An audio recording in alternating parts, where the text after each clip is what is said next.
Hi to everybody in the military ministry at St. Stephen's Catholic Community in Winter Springs, Florida.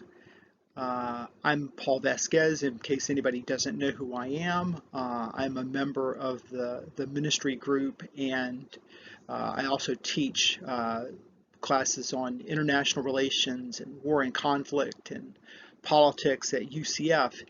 And a while back when the COVID-19 pandemic, or after it hit, I talked to Nina about maybe trying to do a talk that would, kind of keep people engaged in generally what our ministry does. And I was trying to think of a way that I could kind of contribute to that.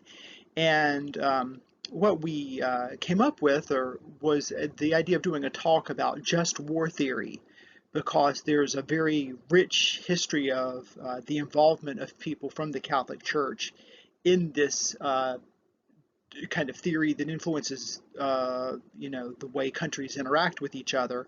But a lot of it's not really well understood by much of the general public, and I would even venture to say probably 99% of most practicing Catholics don't really understand the full nature of its development and how it kind of came out of the church to influence the broader world. So anyway, that's what I'm going to talk about today.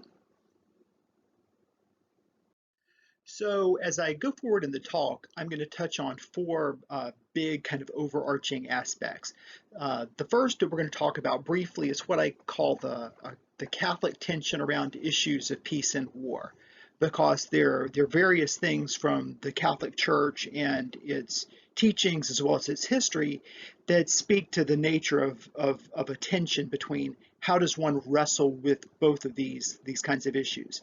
The second thing that I'll delve into is probably the thing that I would venture to say most of our members are more familiar with as military veterans or people who know and care for military veterans, and that's going to be issues about just war principles in theory and practice. A lot of these things are the kinds of things people were trained on and educated about with regards to their military responsibilities. So I don't think that's going to be nearly as much new coverage or new information as what I'm going to cover in the following two sections. And those following two sections are going to deal with Catholic thinkers in the early church, the early Christian church, as well as Catholic thinkers after the first millennium in the church. Okay, and a lot of those thinkers that influenced just war theory in the Catholic Church were individuals associated with a place called the University of Salamanca in Spain. And so that's why you see the image there from the University of Salamanca. So don't think they have any sports teams that we know about really well in the United States, but boy, their thinkers went on to influence a lot of the way the modern world thinks and acts about issues of war and peace. I don't think there's probably a better short piece of literature that talks about the tensions between war and peace than a relatively brief bit of writing by Mark Twain called The War Prayer. Most people have never heard of it because The War Prayer wasn't published during Mark Twain's lifetime, and it wasn't published for a reason. It was published because he felt like it was so controversial that if it was published that it would lead him to lose a lot of readers and things of that nature. And the war prayer really wrestles with the complexity of war in terms of, what it means for both sides, and it's placed in an explicitly Christian context about, people praying for the protection of their soldiers, but then being made aware of the fact that that protection is likely going to come at the cost of the people they're fighting against and all the destruction that's going to come from war. So that really kind of, even though Mark Twain, to the best of my knowledge, wasn't a Catholic writer, right? I mean, it expresses this tension between issues of war and peace and justice. And I think to some degree, we see kind of this tension in the history of the Catholic Church as an institution of over 2,000 years, experience all over the world, and of course, given the church's history of connections with ruling governments in various places in Europe, hundreds of years ago, issues of war and peace became closely intertwined.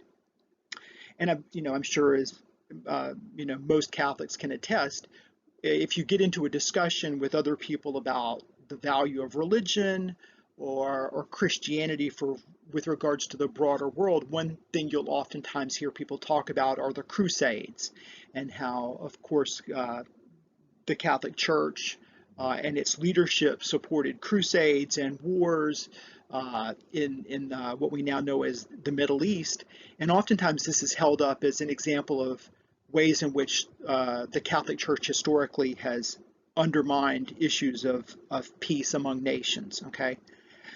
But what oftentimes isn't understood by the people who raise those kinds of issues is a lot of the history that comes about in the church in the many centuries after that time period, okay? And it's important for people to be aware of that, okay? Because the Crusades certainly happened, and that's a part of Catholic heritage that people need to be aware of and wrestle with, but they should equally be aware of the progress that has come about in succeeding centuries. That's really gone a long way and influenced the world in some positive ways, I would argue. So when people talk about issues of just war and just war principles, they're basically talking about two broad categories of principles. Okay, and in Latin, the first category is called jus ad bellum. Okay, and this pertains to the morality of decisions about resorting to war. And the second category, jus in bello, is about the morality of how war is fought and actually waged. Okay, and so with regards to the first, jus ad bellum, right, morality of resorting to war, some of the various features that go into deciding about whether a decision to resort to war, to fight a war, are just or not, is looking at whether or not a war is fought for a just cause, that it is approved by a legitimate governing authority, where the destruction that's created is seen as being proportional to the justification for violence, where there is a fair chance for success in achieving one's goals, and when it is used as a last resort after peaceful efforts have failed several times. So those different kinds of sub principles all are kind of under the heading of jus ad bellum, okay? By contrast, what most of our members probably are familiar with is the jus in bello portion, okay, about the morality of how war is fought, because after all, that's what soldiers and sailors and airmen are much more involved in, right? It's the actual conduct of the war rather than the decision about how a war is initiated. It's the actual carrying out of the war that is more often in the hands of military members, okay? So the different kind of sub-criteria that fall under the jus in bello principles are the fact that a war needs to be conducted such that the destruction is limited to what is militarily necessary, using proportional means and without indiscriminate killing, and also sparing civilians or non-combatants of any kind of damage or harm.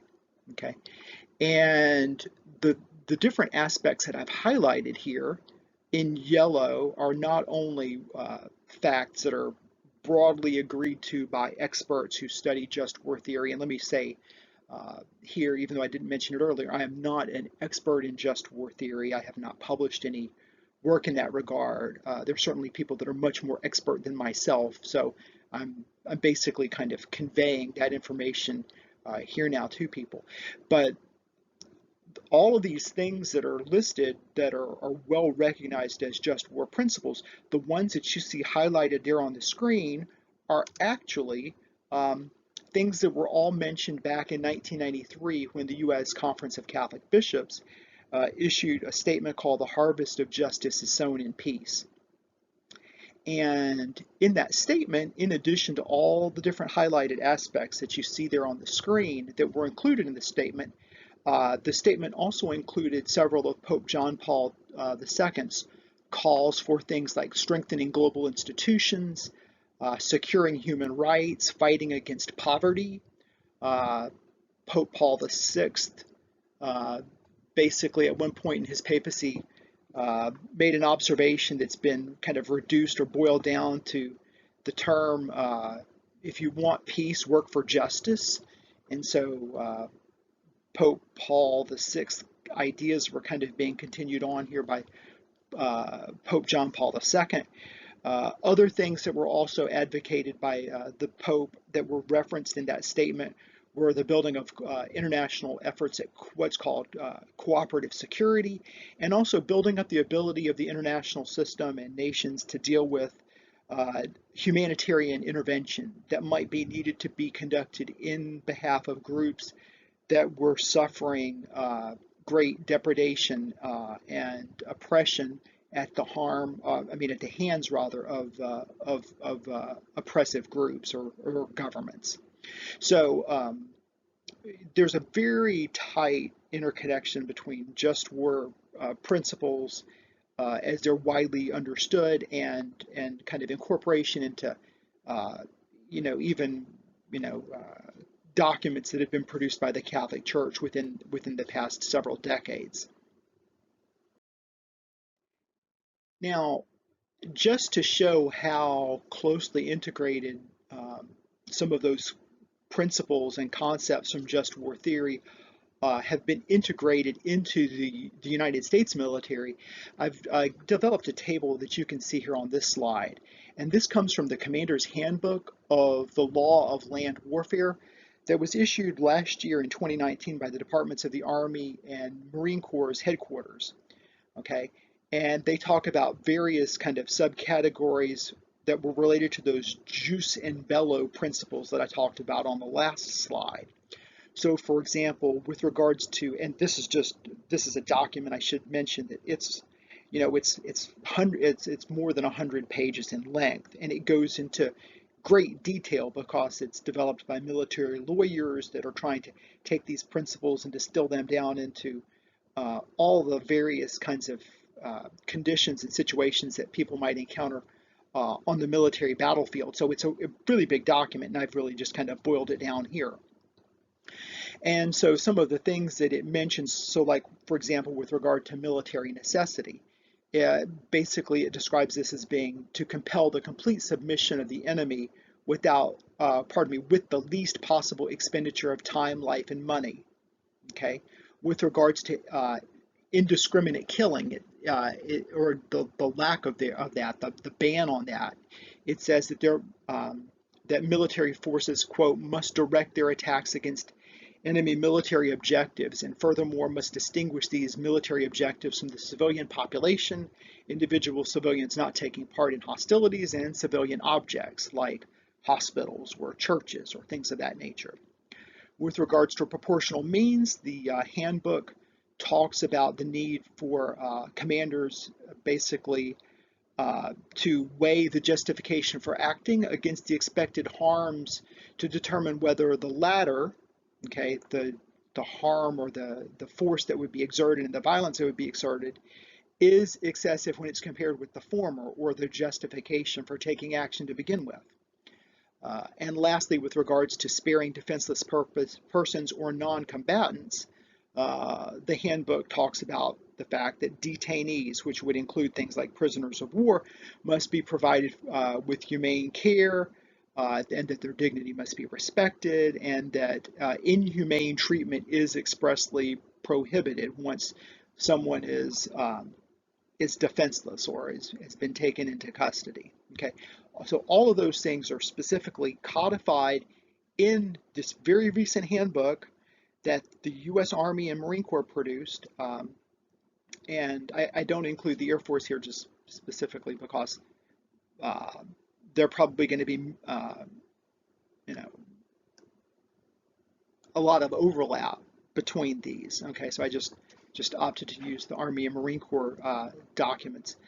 But if you search through this document, right, and it's easy to do these searches nowadays, you can go online, you can download this handbook yourself.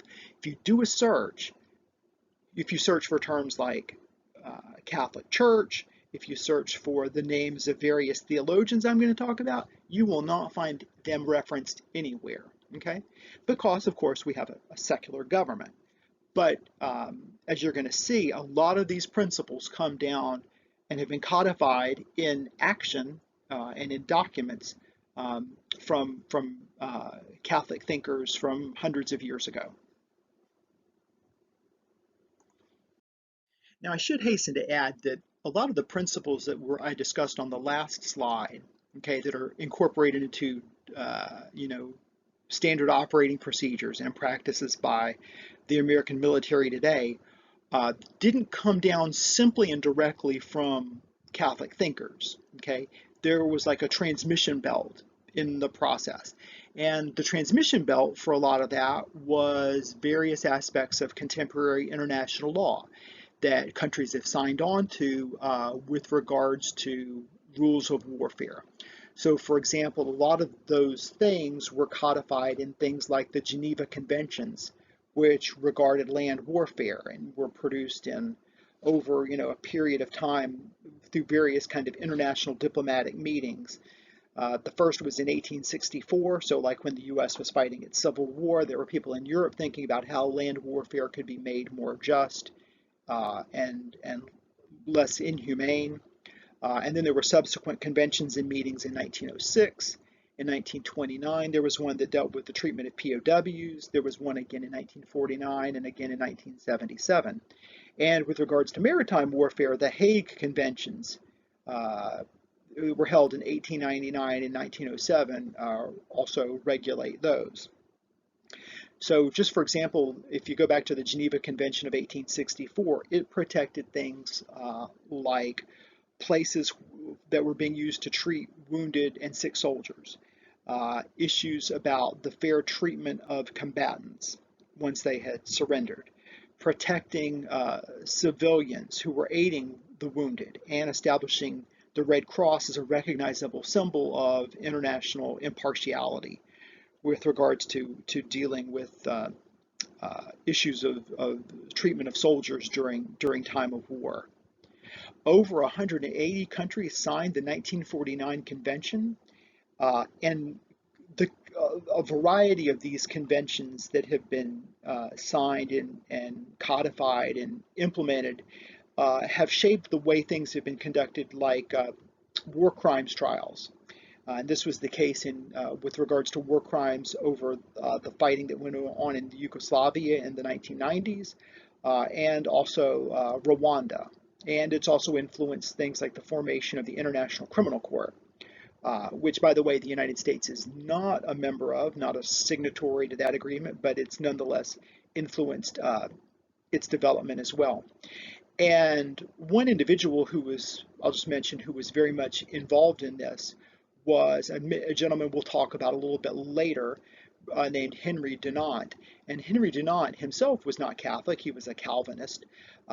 But he was the founder of the Red Cross, and he basically pushed for the earliest of these kind of conventions and meetings because he was very concerned about helping the socially marginalized. And with many of the wars that were taking place in Europe, that concern extended over to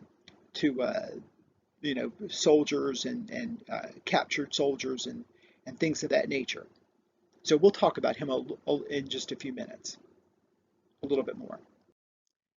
Now, before we head back much farther kind of historically in time, I thought I'd mention something I came across while I was doing a search of more kind of contemporary documents. And in 2009, the headquarters of the U.S. Army in Europe and 7th Army produced something called the Law of War Soldiers Rules. Okay, and in that document, on one of the pages, there was a quote mentioned, which is, "You were a soldier, not a vandal."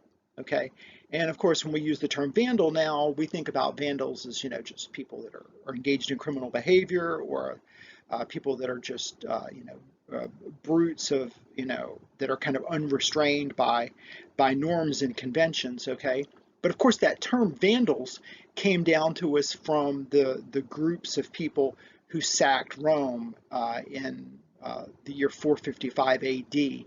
So even though there wasn't kind of an explicitly religious acknowledgement of the history of some of the wars about some of the rules about war and how just wars should be fought, there was kind of an implicit recognition of like the historical memory of the fact that there have been, unjust things conducted historically in the past, and that, soldiers and airmen and sailors in the U.S. military are not supposed to conduct themselves in this manner. So that was just kind of an interesting little historical bridge between where we've been in our talk so far and where we're going to be going, which is back in time. So now as we're going back more explicitly into, so you kind of see this, the oscillation or the movement away from Christian pacifism in kind of just the lives of several saints that I've gathered to put on this table to kind of give you a sense. So you can see saints like Saint Sebastian, Saint Marcellus of Tangiers, and Saint George were all individuals who were Christians who joined, in the case of Sebastian, joined the Roman army to help persecuted Christians, actually. So he kind of implicitly was joining up with the Roman army to kind of try to undermine it. There were also, Marcellus was a saint who was a Roman soldier, refused to offer sacrifices to the Roman gods, which brought him great suffering. And St. George, even, many people associate with fighting dragons, but was who declined to arrest Christians as a Roman soldier. Okay, all of these people were serving in the Roman army during the time before the Emperor Constantine had legalized Christianity. Okay. Once Christianity becomes legalized, however, you'll see kind of this move away from Christian pacifism. And increasingly over time, you'll see saints who had, at one point in their lives, taken up arms in various ways. So Martin of Tours, for example, had been in the Roman army and gave it up during a non-Christian emperor in Rome who happened to be serving. So even though Christianity was legalized, there was a non-Christian ruler of Rome, so he gave up soldiering. Francis of Assisi had been a soldier at one point before giving up arms. Thomas of Becket raised an English army and led it in a campaign against a French city. Probably most notably, Joan of Arc led French forces in the fight against England during the 100 Years' War, and arguably one of the more well-known saints to have had a military background was Saint Ignatius of Loyola, who of course was the founder of the Jesuits order of religious, and he had actually served as a Spanish soldier fighting in defense of Pamplona, was injured, had a cannonball destroy one of his legs, and was basically in bed convalescing and recovering from the injury, at which point in time he starts reading about the lives of the saints and becomes very enamored of the idea of going on and trying to, put behind him his military training and his aspirations for that kind of a life to lead a life as a religious professional, so to speak, right, or as somebody pursuing a religious vocation. Instead of a military one. So you see here, like I said, kind of a movement away from some of the earliest pacifist tendencies in the church, especially when Rome was, when it was illegal to practice Christianity in the Roman world, to a greater embrace of this over time. Okay, and this practice also mirrored an increasing justification of war and conflict that was gradually seen over time among thinkers in the world and within the Catholic world. So some of the earliest Catholic thinkers in the Christian Church that promoted thinking about just war theory, or the things that we would now know as just war theory, were actually individuals who were kind of hearkening back to pre-Christian thought about the way wars should be fought. And just to kind of give you a sense, kind of in terms of the timeline, it's around 313 AD when the Roman Emperor Constantine I legalizes Christian worship in the Roman Empire. And during this period, or kind of after this period, along comes St. Ambrose, who basically reaches back to pre-Christian thinking, thinking that predates the existence of Christ, going back to ancient Romans like Cicero, okay, who was living, in the first century or the last century before Christ. And Cicero argued or thought that war was undesirable. Okay, he acknowledged it was sometimes necessary, but he saw it as undesirable. And Cicero argued that wars needed to be reactive and defensive rather than, something that was initiated without provocation or done offensively. Um, he argued that wars needed to be declared by an authority, and that they needed to have like a last resort after previous attempts to peacefully resolve them through diplomatic means that failed. And he also argued that former combatants who were not criminals should be treated mercifully. Okay, so all this was kind of pre-Christian thinking, or some of this was pre-Christian thinking, and then Saint Ambrose adds in his own kind of dimensions to this and kind of more fully develops it out. Um, some other ideas that Saint Ambrose talks about, who you see depicted there in the painting, are Plato's thoughts that war was undesirable but sometimes necessary, which was very much along the lines of what Cicero had argued. And similarly, Ambrose was also influenced by Aristotle, who noted that um, conflict forbidden within countries, okay, based on their domestic laws, was often allowed during war. And he also argued that wars were not always just in their origins, okay. So St. Ambrose is kind of a very, probably, one of the earliest of the thinkers in the church who reaches back to the writing that predated the Christian church to help people in that period kind of think about some of the practical issues with regards to war and peace.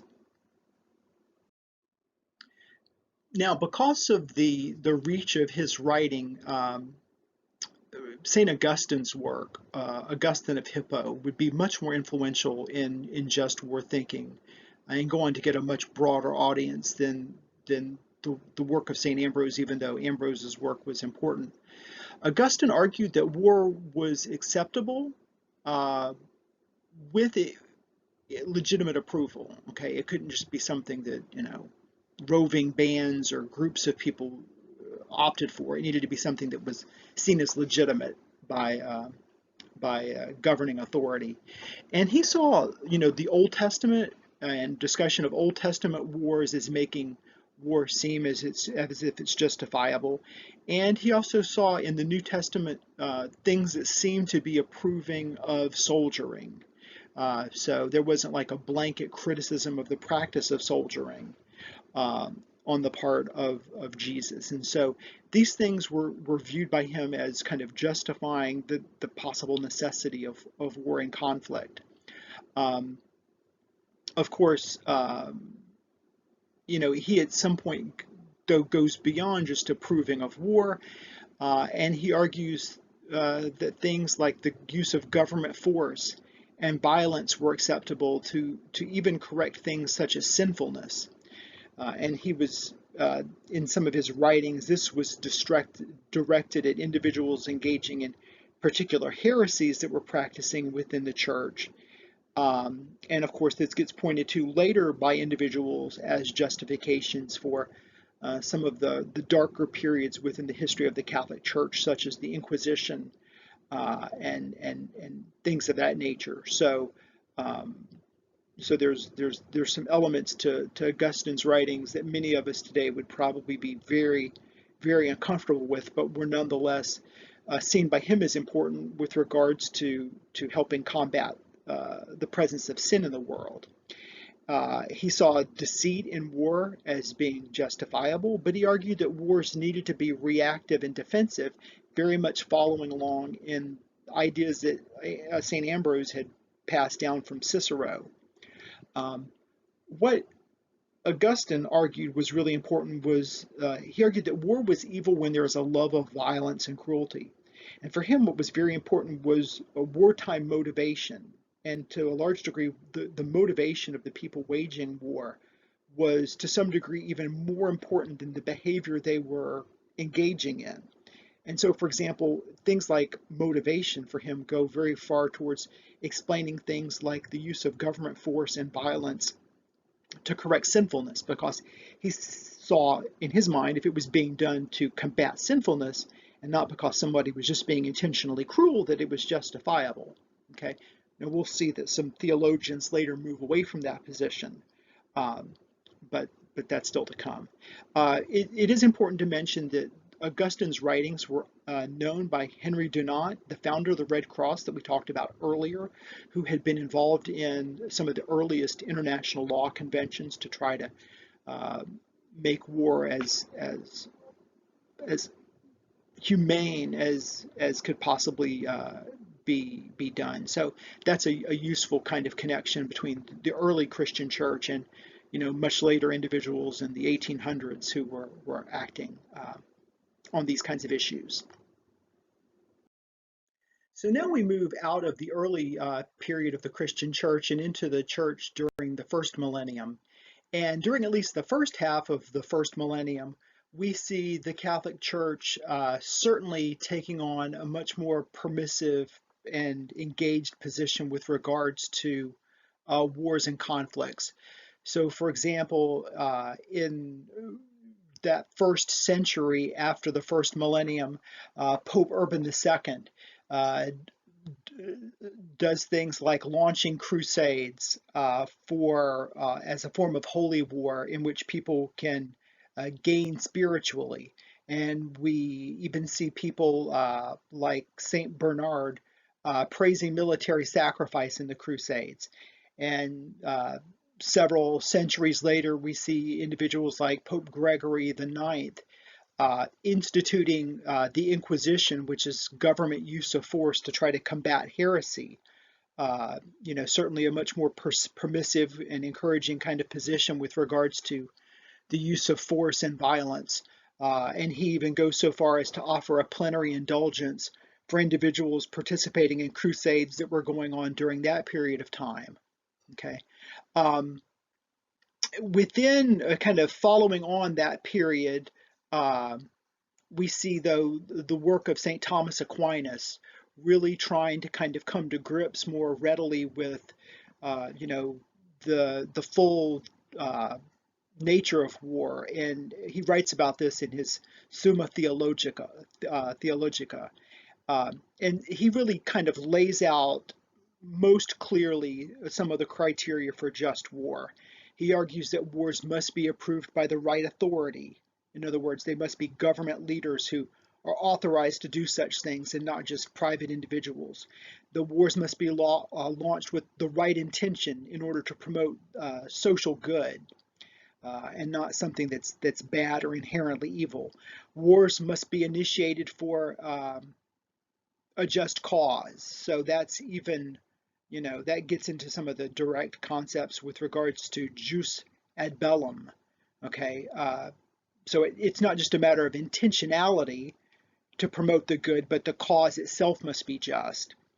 And finally, he argues that wars must be conducted justly. That pertains to the jus in bello concept, so that damage is kept proportional to whatever the provocation is, right? So you can't respond to some sort of a provocation that's relatively minor in a way that's disproportionate and out of proportion to the original harm. To him, that would be evil and make a war manifestly unjust.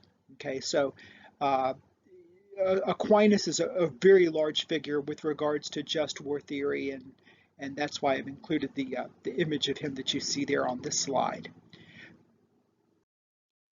Now, as we move farther along in that first millennium and begin to approach the midpoint of that millennium and move into the second half, we also see other Catholic thinkers taking on prominent roles in the just war theory kind of scholarly debate that's going on out there.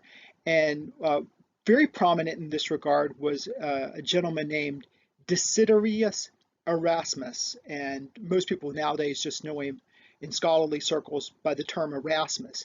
But he was a Dutch scholar who was a priest, but primarily known as a scholar, and he advocated some very solid, kind of almost near pacifistic kind of positions in his writings with regards to lamenting wars that were unusually unjust and wrong. And one of the things that's very important about his writings is the degree to which his work was later influential among scholars, especially those in Spain, uh, studying and writing at the University of Salamanca that I mentioned earlier at the outset of the talk. Um, Among other things, Erasmus advocated arbitration of international conflicts, which speaks to the need of some sort of actors kind of at the international level that can kind of mediate those disputes. And he also went so far as to oppose wars simply to promote Christianity. So this would be a break between him and some of the earlier church fathers. The idea that something was sinful or not Christian in his mindset was not a compelling enough justification for war and all of the damage and harm that comes from it uh, for the goal of promoting Christianity. And we'll see this kind of further developed in some of the scholars to come. Now, of the Catholic scholars and thinkers working out of the University of Salamanca, the first one we're going to talk about is Francisco de Vitoria, who was a Spaniard and a Dominican priest. And interestingly enough, he was born in the year 1492. Okay, and given for those of us who live in the Western world, and especially on the western side of the Atlantic Ocean, that's a conspicuous date, right, in regards to the discovery by Columbus, of the New World, or what he thought was the discovery of the New World. Um, One of the things that De Vitoria responds to during the course of his later adult life, of course, he's born in 1492, but as decades pass, he gets older, becomes an adult, starts working in a scholarly environment, and during this period, things have taken place that heavily involve Spain in things that are going on the other side of the Atlantic Ocean, right? And so in his work, we see a response to Spain's transatlantic explorations and colonizations, as well as things that had happened, such as the Crusades, as well as the reconquest of Spain from the Muslims. And he argued that when those things were done, that they should be done in ways that essentially ultimately basically constrained the monarchy because of limits that were put on them in keeping with regards to a lot of the just war principles that we talked about before. And most noteworthily, he went on to criticize Spanish claims to wage war against uh, people who were not Christian, or to rule over others in order to promote Christianity. So the mere fact that a leader was not Christian or was not promoting Christianity were not, in his mind, sufficient justifications for the waging of war, and that would have served to kind of constrain, had those been undertaken, what the Spanish government was able to do. So Vittoria, for example, with regards to some of the jus in bello principles, argued for the need for things like indemnity for the costs of war. Uh, he argued for basically allowing for the destruction of offensive fortifications, but obviously that wouldn't have extended to defensive fortifications. He argued for protecting innocents and non-combatants from obviously the harms of war. He argued against the killing of young males, which was often the practice because there was the fear that young males would grow up to be older males, right, who could engage in fighting in war. And he argued that killing of young males simply for this purpose was wrong.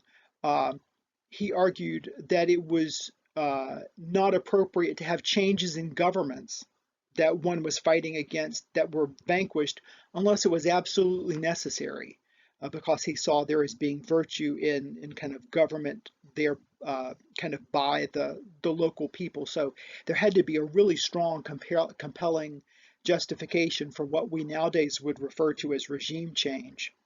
Um, he also argued that resistance of military service could be acceptable if wars were unjust. So um, this kind of put increasingly an onus on the person who was serving in the military to kind of be cognizant of these kinds of things. He also argued, aside from the limits he put on war, he argued that wars could sometimes be justifiable to rescue civilians of another country, such as if you were talking about places in the New World where there were humans that were being sacrificed. In his mind, that would have been a justification for a humane war to be conducted, uh, or at least a just war to be conducted.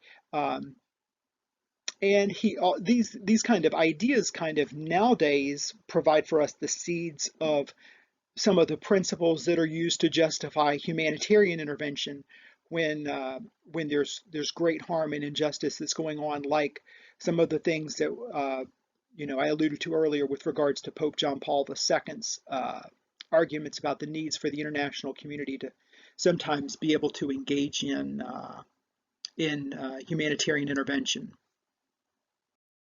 So, about 2 years after Francisco de Vitoria had passed away in 1546, there was born another gentleman or another person who would go on to become a gentleman that would be very central to this just war conversation.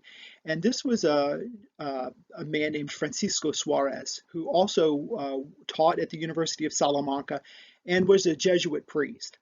And he argued that wars could be justified to punish wrongdoing, and he argued that participants, such as combatants in a war, must take on greater responsibilities for scrutinizing the justness of a war. So while Vittoria had just kind of laid that out there as an issue that people could potentially um, not participate in military service or resist it if a war was unjust, Suarez really kind of ramps up the individual's responsibility to think about these kinds of things and scrutinize them to really think about whether or not what they're doing is just and in keeping with Christian principles.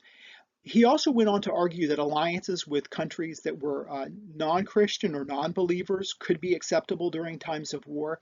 Um, and he argued for the rights of soldiers over and against the rulers that they were sometimes serving under. He argued for just post-war environments or a just post-bellum period, which would allow sometimes victors to have the right to property to compensate their people for damages that they had lost during a time of war. And so kind of coming out of this come things like the ideas of war reparations, which of course was a big issue after the First World War in our more recent times. And he argued against the abuse of one's own troops or a country's own troops. So again, kind of further limiting the unconstrained kind of nature of monarchs in kind of earlier periods with regards to war conduct. So many of us have heard the Shakespeare line, "There's nothing new under the sun." And in academic circles, that oftentimes is manifest in a quote that gets passed around about people standing on the shoulders of giants, which is the acknowledgement that much of what we owe to our current understanding of the way the world is due to people that have come before us. And much in that way, the work of people like Saints Ambrose, Saint Augustine, Saint Thomas Aquinas and the Catholic thinkers working out of the University of Salamanca very much kind of set the stage for the gentleman who's known as the father of international law, who was the Dutchman named Hugo Grotius. And Grotius, during the 30 Years' War, wrote what was called On the Law of War and Peace. And very much of what he wrote that has influenced the world we live in today in terms of international law and the law of wars, uh, or laws of war, speak very much to the early thought that had kind of been passed on to him about war and its conduct. So he argues, for example, quote, "It is so far from being right to claim, as some imagine, that in war all laws cease, that on the contrary, war ought never to be undertaken except to obtain a legal right, nor when undertaken ought it to be carried on except within the boundaries of law and good faith." Um, and so, like his just war predecessors, Grotius insisted that wars, when they take place, that they be reactive, reacting to some sort of a harm, and that they be defensive in nature, right, in terms of responding to some sort of an attack rather than being offensive, or initiated as some sort of a threat. He argued that they were justified to defend the country, to recover property, or to punish injustices, but nonetheless that there were limits on these things. And so, for example, he argued that uh, wars, when they take place, must be uh, a, against attacks that had either been already launched or were basically imminent, that were, could easily be expected within a short period of time. So he would have, for example, been much more comfortable with a war against, basically as a preemptive uh, response to an attack that is basically, just a short period of time away, as opposed to a preventive war that was only, something that was undertaken because there was the concern that hostilities might arise that eventually might result in war. That kind of much more long-term kind of thinking about wars being justifiable wasn't okay in his mind. It needed to be a much more immediate and present kind of harm. And in Grotius's writing, he laments, as did many of his predecessors, uh, the great many sufferings that he said, had fallen on innocent civilians, as part of the reason for, not launching wars at the drop of a hat, and only when they were really absolutely necessary uh, to take place. So lastly, this is a partial list of references for some of the sources I drew upon for uh, developing this talk. Um, Obviously, there's a lot more that's been written on the subject of just war principles and just war thought, but this is just a brief little snapshot. I hope that this has been helpful in terms of kind of maybe helping people better understand how some of the things that you may have, worked with in a military environment, were actually influenced and kind of passed down to us in the present day by different Catholic theologians and thinkers. And lastly, if anyone has questions or comments, feel free to put them in the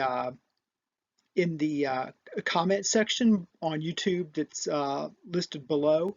And I'll do my best to try to get back and provide answers if I possibly can. And if I can't, I'll certainly let you know that too. Okay, so I hope you all stay well and stay safe. Okay, take care.